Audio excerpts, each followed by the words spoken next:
Morning, guys. I'm Rusty, your construction foreman. Today we're finally ready to get to work on our construction project. We have our permits, our blueprints. We're almost ready to build. But before we can start building, we need to do a little demolition. Hey, I'm looking for the construction foreman. Are you the construction foreman? Yes, I'm Rusty. I'm the foreman. Okay, all right. I'm Trip, the wrecking ball service. Oh, yes, hello. You're just in time. We're ready for some demolition.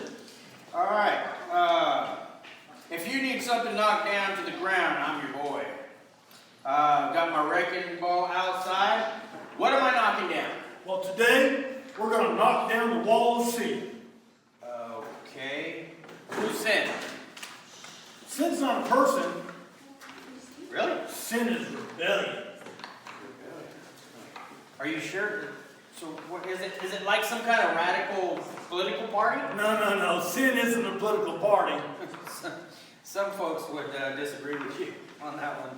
Sin is all the things that separate us from God. You know, like lying, cheating, stealing, disobeying parents. Yeah, definitely a political party. Sin is what keeps us from getting to heaven. Oh, that sounds bad. It is bad. I want to go to heaven. Me too. That's why we need to demolish sin. No problem, buddy.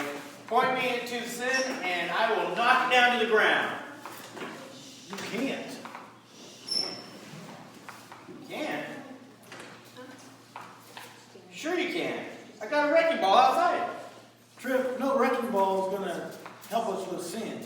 Only God can demolish our sins. Then why did you call me?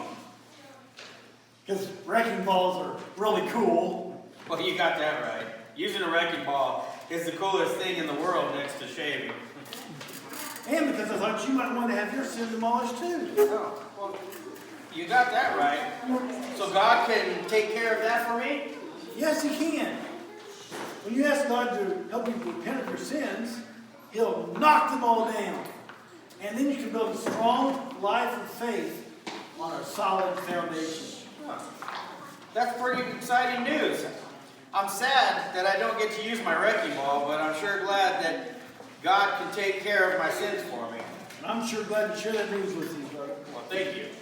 Thank you very much.